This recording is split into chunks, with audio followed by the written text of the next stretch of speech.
¿Es una señal de debilidad en el ejercicio de poder de la presidencia de México el hecho de que el coordinador de Morena en el Senado y el coordinador de Morena en la Cámara de Diputados se estén lanzando estas acusaciones tan severas? Bueno, más Adán Augusto hacia Monreal, que habló de negocitos y contratos, y el otro le dijo, bueno, pues hay un fideicomiso de $1,000 millones ahí por si le quieres echar mano. Es decir, te revela una suerte de falta de respeto hacia la presidenta, una percepción de ellos, de que ellos mandan y no quien está en Palacio Nacional. Sí, mira, eso es un tanto, como somos maestros en paradojas, es un tanto paradójico que la presidenta, que tiene un enorme poder y que ha logrado concentrar un enorme poder, no pueda tener o no haya sido comunicada de este grave encuentro, de este choque de trenes, como dicen, entre Adán Augusto López y Ricardo Monreal. Y sí revela cierto desorden y falta de control.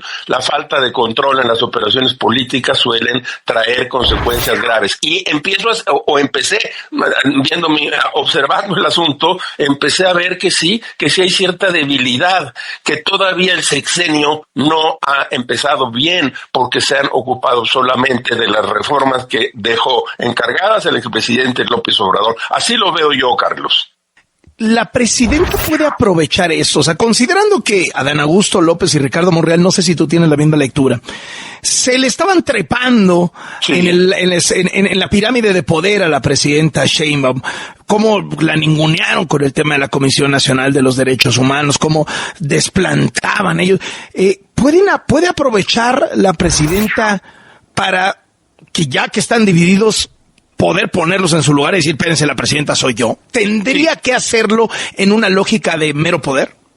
Yo creo que está prácticamente obligada la presidenta Sheinbaum a hacerlo, y si no lo hace, perderá un espacio importantísimo que en los tableros políticos son fundamentales, el de la decisión, el de la operación, el de cómo mover y hacia dónde. Ya han hecho lo que tuvieron que hacer, Carlos, le han metido mano a 77 artículos de la Constitución, pero lo importante es que el sexenio de la presidenta inicie, y me parece que sí podría aprovechar, así paradójicamente, para decir, aquí hay alguien que manda y soy yo, la presidenta Sheinbaum. Eso sería lo más saludable para su gobierno, para ella y para los que la están rodeando en este momento. Pero habría que ver, y con mucha calma, y no lo vamos a poder ver ahora, cómo se está un poco dividiendo el partido, porque lo que vemos es que hay una división fuerte.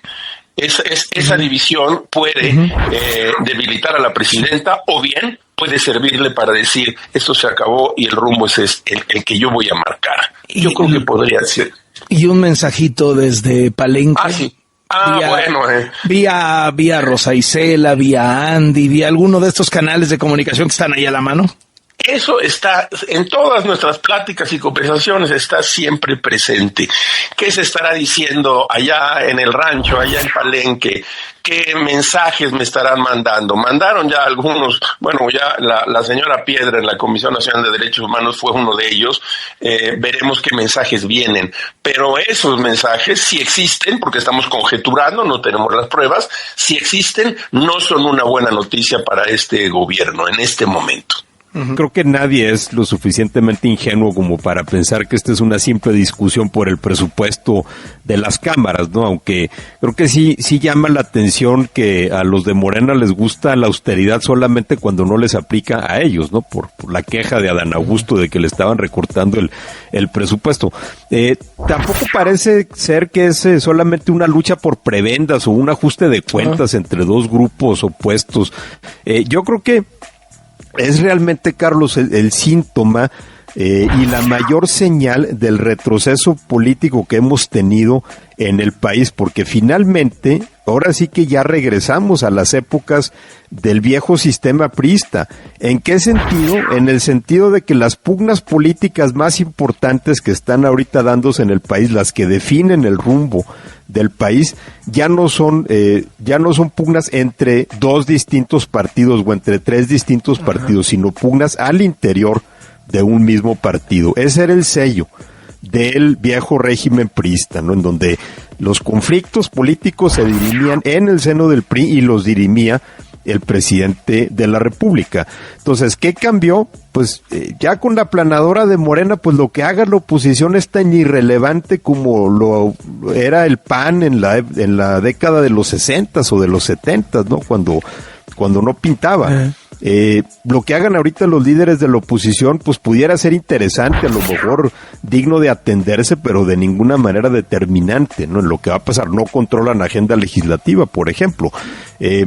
Eso es lo que era el PRI, por lo menos hasta 1988, cuando pierde la mayoría calificada en el Congreso y entonces ya no puede hacer reformas constitucionales unilateralmente, y obviamente ese declive después sigue en el 97 cuando pierden el control de la Cámara de Diputados, y por supuesto ya en el 2000, perdiendo la presidencia de la República. Desde entonces, o sea, en el último cuarto de siglo, el poder era compartido, ¿no? Obviamente eso, desde el 2018 ya veíamos el auge de la aplanadora de Morena, pero no en las dimensiones que tiene ya en 2024 con el triunfo de Claudia Sheinbaum, pero sobre todo con la creación de mayorías artificiales de Morena y obviamente de sus sanguijuelas, ¿no? Del PT y el Verde en el Congreso. En donde ya controlan absolutamente toda la agenda legislativa y dejan a la oposición, pues digamos, en un papel ya de segundo plano, ¿no? En donde no influyen. Ahora, ¿cuál es la diferencia? Porque claro, la historia a veces se repite, pero no se repite de manera idéntica. Creo que hay dos diferencias fundamentales y tienen que ver con la figura presidencial, ¿no? La figura presidencial era el centro del viejo sistema priista, y en ese sistema en ningún momento la autoridad presidencial era puesta en tela de juicio.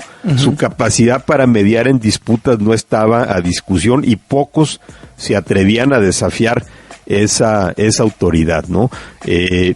No lo estamos viendo ahorita, obviamente, porque antes el presidente de la República, por ejemplo, si antes, no sé, remóntate a los tiempos de Echeverría o de López Portillo, Díaz Ordaz, si se peleaban los líderes parlamentarios, que se peleaban, ¿no? A final de cuentas eran grupos, a veces miembros de grupos antagónicos, tenían disputas, luchaban por poder, pero siempre podían ser llamados a raya por el presidente de la República, porque el presidente... El pleito terminaba en el momento que el presidente decía, ¿no? Exacto, pero ¿por qué razón? Porque el presidente los había puesto, ¿no? Los pone, los puede quitar. ¿Cuál es la gran diferencia ahorita? Pues que la presidenta Claudia Sheinbaum no puso a Ricardo Monreal al frente de los diputados y no puso a Adán Augusto López al frente de los senadores. Tampoco los pusieron sus propias bancadas, ¿no? No nos vayamos a creer el cuento de que los líderes parlamentarios los eligen por el voto de los legisladores, ¿no? Sabemos perfectamente quién los puso, ¿no? El expresidente López Obrador es el que sigue moviendo esos hilos. Entonces, pues Sheinbaum no va a poder mediar entre ellos mientras ella no sea la responsable de haberlos colocado.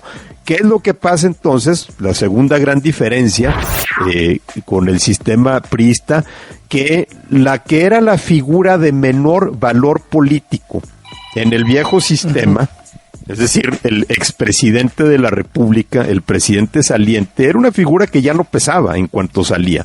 Es ahorita la figura que más pesa en este sistema, ¿no? Los presidentes entrantes siempre tenían manera de poner a sus antecesores en su lugar, ¿no? Los señalaban por actos de corrupción, los mandaban a embajadas remotas. Obviamente eso no está sucediendo.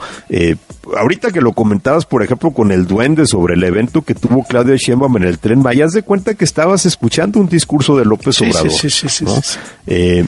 Entonces, con esas diferencias, estamos viendo que esta nueva copia del sistema priista es un sistema mucho menos efectivo para ejercer el control político, porque el control, pues digamos que no está consolidado en la presidencia de la República.